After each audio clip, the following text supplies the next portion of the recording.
Hi guys, welcome back to my channel. This is the No Gluten Zone. My name is Diane and thank you so much for joining me. If you are new here, please consider hitting the subscribe button, and if you hit the bell icon, you will be notified when I upload new videos. I upload about once a week is my goal, and I try to cover a lot of topics related to how food issues impact our lives in so many ways. That's my theme, and everything kind of revolves off of that for the most part in some way. Today's a little bit different. I have been missing in action, and I apologize for that, and I wanted to explain why. So I was actually debating on this video, if my next video I do, if I was going to apologize for being missing and explain why, or if I was just going to jump in and do a topic. And last week I actually filmed a video on a specific topic, and due to technical issues I was unable to use it. So I'm doing this over again, and it's delaying me a whole week, but I'm actually going to do the other subject, and I'll probably do the other one next time, if that makes sense. So let me explain what's going on and why I've been missing, and apologize. So the main reason is we went on vacation. So I had a whole week. I was trying to get some filming done, just couldn't do it. Homeschooling my son and getting ready for this trip and packing a motorhome and all this stuff. I just could not fit in filming a video. Then we were on vacation, so there's no way that's going to, and we're like going nonstop. So there was no way that was going to happen. Plus, I didn't really have good Wi-Fi or anything to even upload a video on YouTube. And then we came back, and I was trying, but again, just getting everything taken care of that had fallen behind while we were gone and catching up and all of that didn't happen. So last week I did film the video that I mentioned, but due to technical issues, I could not use the video, had to scrap it, and here I am filming this one. So in this one, I want to also explain there's been some other things going on. If you follow me on Instagram, you probably already know, but if you don't, then let me go into some detail here. So earlier this year, we went on a vacation and we came back in April, and it was right after we came back, I got really sick. I honestly thought it was just a virus and I would just rest and it would go away. I knew 3 other people with very similar situation going on, symptoms and what have you, and it seemed like it was that, and they just had a virus, so I was just resting. I would rest, but as soon as I got back up and started going again, I was really sick again, and this happened several times, and all through April and all through May. At the end of May, it was Memorial Day weekend, and I started having pain, a lot of pain. And I was actually concerned. I thought, what if this is appendicitis? What if my appendix ruptures? So I had my husband take me to an ER, and they said it looked like I had a kidney infection. They were not entirely sure, but they treated me as if I did have a kidney infection. My symptoms didn't really completely match what you could see on paper with my lab work and that sort of thing. It was a little strange. So they just gave me antibiotics, told me to take them and to follow up with my doctor to make sure there was nothing else going on. So I called my doctor the Monday was Memorial Day, so she was closed the Tuesday. So immediately after that, I did call. I went to schedule an appointment. The earliest I could be seen was the end of August. So we're talking the end of May to the end of August. I had a hard time understanding that when here I'm struggling. But I took the antibiotics and I felt better. And then in July, I started dealing with hair loss. If you follow me on Instagram, I've gone into a lot of more detail with this stuff. I'm talking massive hair loss. Every single day, hair is falling all day long.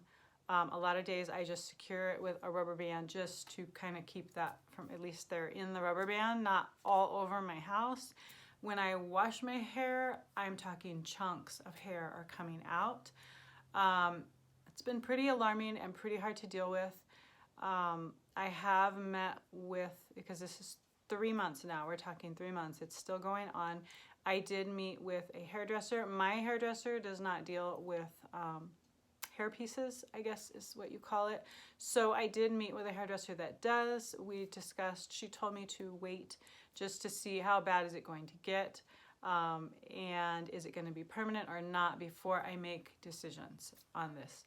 So I'm waiting. It's difficult, but I am doing it.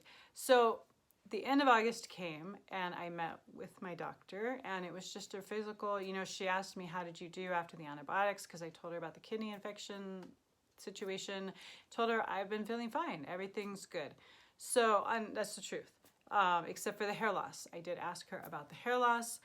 She said she would do a bunch of lab work. She did a lot of extra lab work looking for, because I'm already autoimmune, she was looking for more autoimmune stuff. She checked thyroid. I forget. She did all kinds of allergy testing, respiratory allergy, food allergy. She did a lot of extra stuff. So then I was on vacation this last month. This is October now. In September, then I went on vacation. And it was on my vacation that I received an email from my doctor. And she told me that my thyroid is low and my kidneys function is impaired. And she told me to drink a lot of water. Everything else looked good. She told me drink a lot of water and we'll retest them in December and see where we're at. That was kind of a lot to take in for me. I'm not extremely shocked by the thyroid because for several years now they've been telling me that it's normal but barely normal. It's like right on the border, and that it's been getting closer and closer. So it is now, it's the TSH is now abnormal, but the T3 and T4 are still normal. So I think that's what you call subclinical hypothyroidism. It's not fully there yet, and it's not to the point that you medicate, but it's getting there. So I emailed her back and I asked her about the hair loss. Does any of this explain the hair loss situation? So she suggested that we could start a very low dose thyroid supplement and see if it would help with the hair loss. What she's prescribed, one of the side effects, is hair loss. I emailed her back and I asked, could we try a different medication? Because I've already lost so much hair. I don't want any more hair loss now from a medication. And I don't know if she misunderstood. Her response to that was just, we could try hormone replacement therapy because I am in perimenopause, which I don't want to do that. I do have a family history of breast cancer, and that's really not a good thing when you have that, and it's not something I'm interested in. I am okay with going through menopause as gracefully as I can, and letting that go. So I kind of just let it go. I'm not really sure. So I've been doing, like always, lots of research on my own. For my kidneys. I have a friend of mine that I used to work with, and then after I had my son and stopped working, he was working at a dialysis center doing education. So he knows a lot about kidney issues. So I contacted him and just asked him what his thoughts were. The only thing my doctor told me was to increase my water intake. So she didn't tell me how much, what my goal is to be drinking. These are things I kind of think would be good, but wasn't there. So I was just kind of running that by him, like how much water should I do? Like, is there anything else I can do? This is pretty serious stuff. So anyways, he told me what he knew, and he also contacted the dietitian that he works with, and then he forwarded me her email and gave me more information. So I'm still researching and still working on that. So as of right now, regarding, I'm summing this all up, I'm dealing with the hair loss. I'm using hair products. Some of them have really helped hide and camouflage the situation. I am taking iron because I have always been low on iron, and I learned in researching that that could be a cause for hair loss. And I am working on my thyroid and my kidneys. More so the thyroid could be related to it, but I did see a couple things that said the kidney failure could also be contributing there. So trying to get those regulated hopefully will kind of put the whole thing together and stop the hair loss. As far as growing back my hair as fast as I can is my goal. Before I wash it, I have a mix of castor oil, 2 parts castor oil and 1 part avocado oil. And I have it in a little squirt bottle like for hair dye.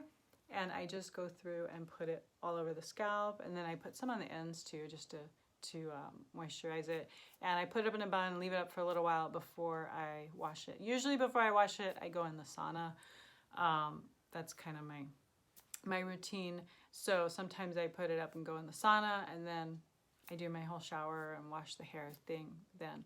But sometimes I don't have time to sauna, or I don't want to sauna for some reason, and then I just do the castor oil in the hair for a little bit, and then I go shampoo it. So that's where I'm at with the hair. For my thyroid, I found someone on Instagram was so kind. They recommended this. It's Thytrophin PMG by Standard Process. I hope you can see that.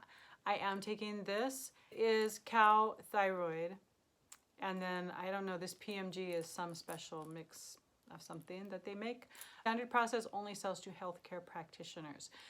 You can find a list of healthcare practitioners near you that do sell it, but I don't know if you can just go there and say, hey, I want to buy this product, or if you have to like become a patient. There was a lot of chiropractors on the list and other naturopathic doctors and things. I did look at the list near me. The person who recommended it did find a link of a doctor who sells it online. But because they said they sell to healthcare professionals, I went ahead and contacted them because I'm a registered nurse, and I was able to open my own account, and I just get it on my own for a lot less money. And I'm allowed to sell to family and friends. So that was pretty cool. And it seems like a really good company with really good products. So that's what I'm doing for thyroid. I'm also still researching. I'm reading a book right now. It's a really thick book. And I'm hoping that I have enough time to get through it and learn everything I need to and put it into practice. I already saw a few things, things I should not be eating. So I've already cut them out, but I'm sure there's more as I dig into the book. So that's where I'm at with thyroid. As far as kidneys go, I learned that I am stage 3A chronic kidney disease. And so I am drinking half of my body weight in ounces of water each day, at least. So what I did, because I can't keep track, I was really trying to keep track of how many times I filled my glass and I just couldn't do it. So what I did was I bought a big half-gallon stainless steel jug on Amazon. So my goal is to get at least that half-gallon of water down me each day. So I fill it up the night before, and then starting in the morning, I start on it, and that is how that's going. I'm also on a protein restriction.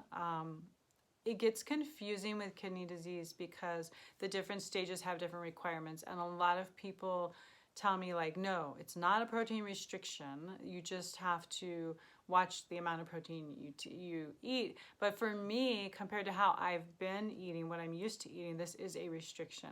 I am restricted to 53 grams of protein per day. It is 0.8 grams of protein per kilogram of body weight. So for me, it's a pretty big restriction. The first week or so was very difficult.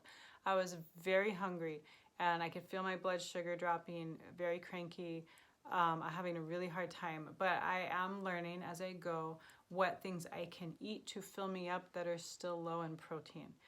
Lettuce has been the biggest one, the greatest one, because I don't want to turn to just junk and snack. There are snacks that are low protein, but it's not quality, food that's going to contribute to my health. So I'm trying to do it the right way.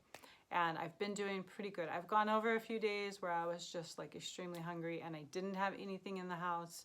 But then I went grocery shopping. I was better prepared, and I've been doing really well since then. So that's where I'm at with my kidneys. And just like with the thyroid, I'm still doing research for the kidneys.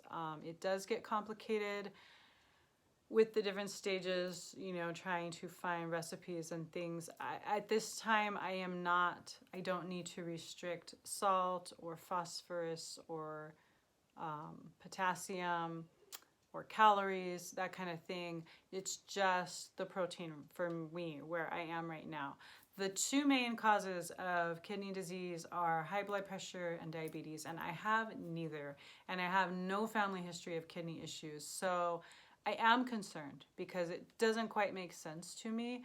Yes, I had the kidney infection earlier this year, but I'm still trying to get copies of those records, my medical records from that, because I really want to see the culture to see if something actually grew, if it was actually an infection, because it just didn't look like it to me. And they were a little like, we think it's this, so we're going to treat it like that and see how you do.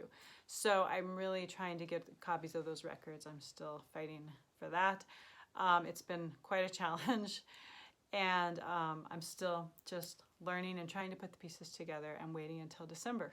So in December, early December, I get my blood drawn again, and we will recheck the thyroid and the kidneys and see where I'm at that point. And hopefully, I'm hoping that they both improve based on what I'm doing.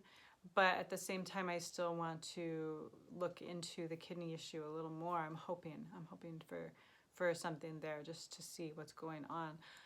The thyroid issue, like I said earlier, I'm not that surprised. It's been declining gradually over the last few years. Everyone on my mom's side of the family has thyroid issues. There's Hashimoto's, there's hyperthyroid, there's hypothyroid. There's a lot going on with pretty much everybody.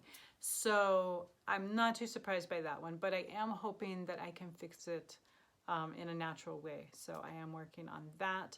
But like I said, the kidney issue concerns me a lot, especially because I have such low blood pressure always. My blood pressure is always super low.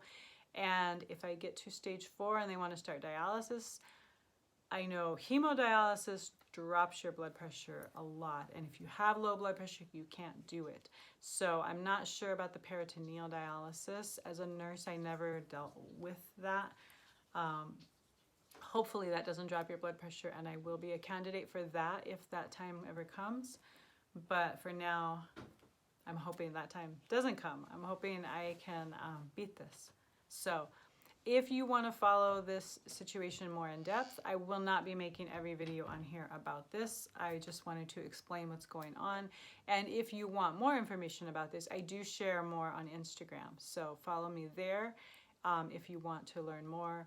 I share a lot about my hair situation and all the things I'm doing.